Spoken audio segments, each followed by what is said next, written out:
तो GBU 57 उन्हीं में लोड रहता है, वो 2-4-1 में डाल के 6 के 6 उड़े। अच्छा, उनका जो रेडियस है पूरा फ्लाइंग का, यानी कि जितने वो जाके वापस आ सकते हैं, वो 11-12 हजार किलोमीटर अपना ट्रैवल कर सकते हैं विदाउट रिफ्यूलिंग, यानी कि यहां से अच्छा, दूसरी चीज वो स्टेल्थ है, दे आर स्टेल्थ।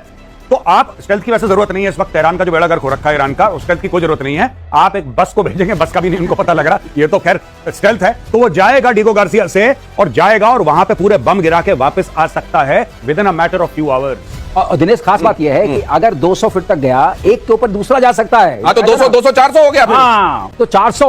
तो ये बचने वाली जगह नहीं है, इसमें कोई शक नहीं है कि ये पता चल गया है, ये जहाज उसी लिए है। हर चीज का एक इंडिकेशन होता है ना। तो बंकर भी सुरक्षित नहीं है और फोड़ दो तो फोड़ दो हाई है, इसीलिए क्या खामेनेई साहब मॉस्को चले गए? अगर ये बात सच है तो हम इसकी जवाबदारी नहीं ले रहे हैं, ये दावा किया जा रहा है। इजराइल ने अमेरिका से मांगा बंकर बस्टर बम, ये लीजिए, कुछ दिनों में मांग और लेता है कि उनको पता चल जाए ये बंकर बस्टर बम मांगा जो ऑलरेडी पहुंच चुका है। हाँ, जो पहले ही इनके पास हो सकता है कि अच्छा भाई फिर से दे दो, क्योंकि ये मांगना, ये खबर बनना, ये लोगों तक पहुंचना, इसका भी महत्व है। ईरान के परमाणु सेंटर को नष्ट नाबूद करने का प्लान GBU 57A/B, यही बता रहे थे अभी। देखिए, सबसे बड़ा नॉन एटॉमिक बॉम्ब पहले गड्ढा खोदता है और अंदर जाके फूटता है और 90-90, 100-100 फीट गड्ढा खोद देता है एक बार में। क्या सरलीकरण है, क्या सरलीकरण है। अमेरिका ने अभी तक इस बॉम्ब को इजराइल को देने को लेकर कोई फैसला नहीं किया। अगर यह बॉम्ब इजराइल के हाथ पड़ गया तो इससे ईरान में तबाही मच सकती है। ऐसी भी आशंका है कि अगर इजराइल ने इस बॉम्ब से परमाणु प्रतिष्ठानों को निशाना बना दिया तो ईरान में न्यूक्लियर रेडिएशन फैल जाएगा, तेरा तुझको अर्पण हो जाएगा, जो आम लोगों के लिए घातक हो सकता है। अब ये जो बना के बैठे हुए हैं अपने घर में, ये गए और एक आध फोड़ फाड़ दिया इन्होंने और रेडिएशन लीक हो गया,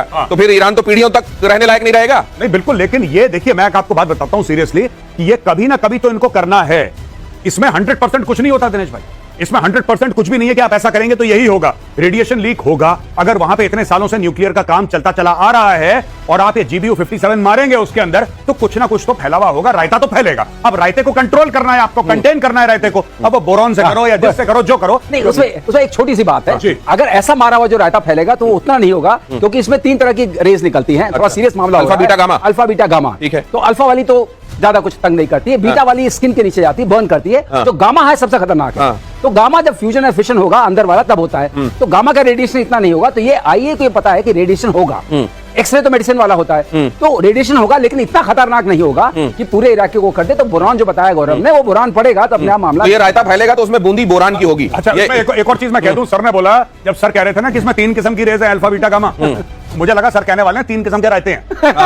अल्फा बीटा गामा, और यही बात है, ये है सरलीकरण। 3 किस्म के रायते हैं भाई। लेकिन फिर अगर वहां पे जाएंगे तो ईरान में एक हिस्सा ये भी है जो आपको पूछेगा, अच्छा गामा पहलवान की बात कर रहे हैं आप? अगली खबर देख लीजिए। इजराइल पर ताबड़तोड़ मिसाइल अटैक, तेल अवीव, हाइफा समेत कई सैन्य ठिकानों पर अटैक, इजराइल ने दिया हवाई हमलों का जवाब। इजराइल के एयर डिफेंस ने कई मिसाइलों को नाकाम किया। सवाल यह भी है कि अमेरिका ने जब ये कहा कि हमने पूरा हवाई नियंत्रण स्थापित कर लिया है, तो ट्रंप को तो आदत है साथ में अपने उसकी जोड़ दे। हाँ, तो उन्होंने जोड़ दिया कि हमारा एयर डिफेंस क्या गजब का काम कर रहा है वहां पर, उनके आयरन डोम के साथ मिलकर, उनके एरो के साथ मिलकर, देखिए हमने क्या गजब का काम किया है। उन्होंने अपना हथियार बेच दिया भाई साहब उसी ट्वीट में। वो ट्रंप हर समय बेचेगा। और ये जो आप देख रहे हैं टेलीविजन स्क्रीन पे जो तबाही है, आई थिंक ये इजराइल की इमेजेस हैं, या तो टेल अवीव हो या जेरूसलम हो, कोई और जगह हो इजराइल की। ये इजराइल ने फैसला करा है कि हमें एक बार नुकसान होगा, और ये वो समय है जब वो हमें नुकसान होगा और भारी नुकसान होगा, और एक बार अपने इतिहास में पूरा ये हमें नुकसान दर्ज करवाना है। क्योंकि इसके बाद देखिए, आपने हमास खत्म कर दिया, आपने हिजबुल्लाह खत्म कर दिया, मैं इजराइल की बात कर रहा हूं। आप जिस दिन ईरान के इस शैतानी रजीम को, खमेनेई की शैतानी रजीम को आप खत्म कर देंगे, उसके बाद आपके लिए कोई भी खतरा नहीं है। Then you can live in peace, क्योंकि इजिप्ट के साथ इनका पीस है, जॉर्डन के साथ इनका पीस है, इनका सबके साथ पीस है। प्रॉब्लम सिर्फ इनके लिए ईरान है। अब ये पढ़े, अच्छा ये फायर करेंगे वहां पे